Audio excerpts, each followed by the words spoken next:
I'm Anne-Marie with Speak Confident English, and welcome to this week's Confident English lesson. When you travel, or if you move to a new city, you're probably like me. You spend a lot of time trying to find places, trying to find the grocery store that you want to go to, or find a museum that's really popular.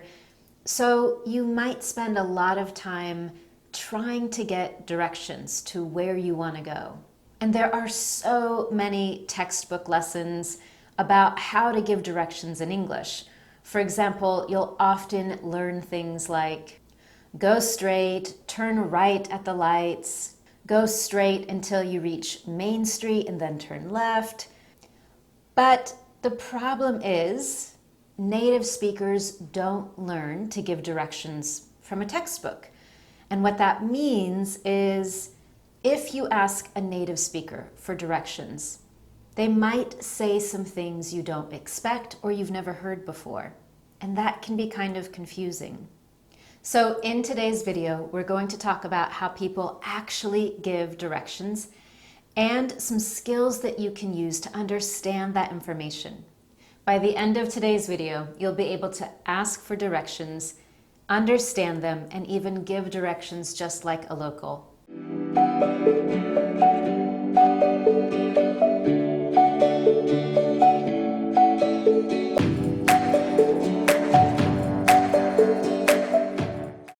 First, how do we ask for directions? It's always polite to start with "excuse me," and then follow that with something like, "Do you know where I can find the train station? How do I get to the library from here?" If you have a map or a place on your phone, you might say, "Can you tell me how to get to this park? Would you happen to know where the post office is?" And finally, if you've tried to find a specific place, but you're kind of lost, we often say something like, "Excuse me, I'm a little turned around. Could you tell me where to find the post office?" I'm a little turned around. In other words, I'm a little lost. Now that you've started with the right question, you're waiting for the answer, that valuable information. But the truth is, sometimes you ask someone for directions and they have no idea. They can't help you. Maybe they're also a tourist, or they've just moved to the city, or it's a part of the city they're not familiar with. So in those situations, you might hear something like, "I'm sorry, I'm not from around here. I have no idea, sorry." Or finally, "Oh, I'm not sure. You better ask someone else, sorry." Now, not only might you hear those answers if you're the one asking for directions, but if someone asks you for directions, if they're new to your city or they stop you on the street and say, "Where's the post office?" you can use those same expressions if you're not sure how to give those directions. Now, if you do hear something like that, if you ask for directions and the person really doesn't know what to tell you, and they say, "I'm not from around here, sorry," the best way for you to respond is to say, "Oh, thanks anyway." Now, if you ask someone and they totally know exactly where you need to go, you have to be ready to understand their directions. So what might they say to you? Will they use the same things that you've learned in a textbook? Probably not. So here are some things that you're likely to hear, and these are also great ways for you to give directions if someone is asking you where something is in English. In a textbook, you often learn, "Go straight down this street." Now, what you might hear is something like, "Head down that way," or "Just go down that street." It's basically that way. And finally, "Just follow the street." Now, when someone needs to turn left or right, in a traditional textbook, you usually learn something like, "Turn right at the lights," or "Turn left at the stop sign." But what you will probably hear is something like, "Take a right at the lights," or "Make a right at the lights," "Hang a right at the lights," and finally, "Take the road on the right."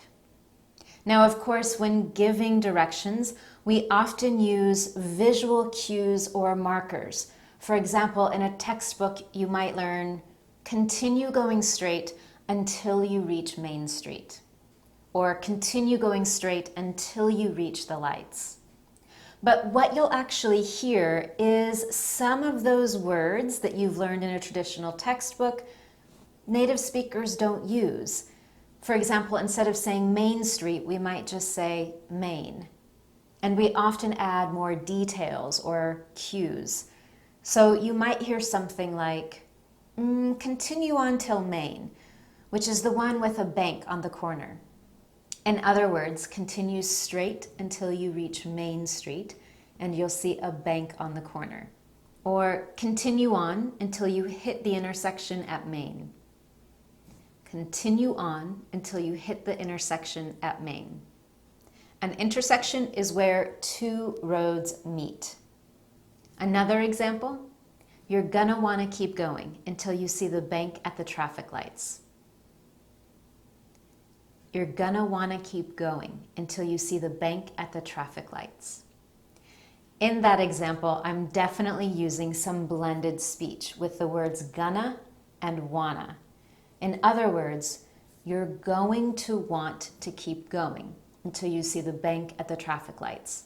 And then when you reach that, maybe you want to turn left or right. You're gonna want to keep going until you see the bank at the traffic lights, and then turn left. And finally, don't stop until you get to the coffee shop with a red roof, which is right next to the bank. Don't stop until you get to the coffee shop with the red roof, which is right next to the bank. In all of those examples, we're using a lot of visual cues or markers so that you know where to stop or where to turn right or left when you reach that point. But those are important details to be able to understand and follow. And finally, when giving directions, we often include how you will know when you reach your destination. So in a textbook, you probably learned something like, then it's the building on the left. But what you'll probably hear is something like, oh, you'll know it when you see it. It's the building on the left with the green sign. You'll know it when you see it. It's the building on the left with a green sign. Or you're gonna see it on the left opposite the bank. And finally, it's gonna be on the left, but if you reach the gas station, you've gone too far. In other words, if you go past it, you'll see a gas station and then you know you have to turn around and go back. Now, in this video, I've given you quite a few examples. I've included all of those in the online lesson, plus a few extras. So definitely check out the lesson to get those extra examples and to practice the ones that you've heard here.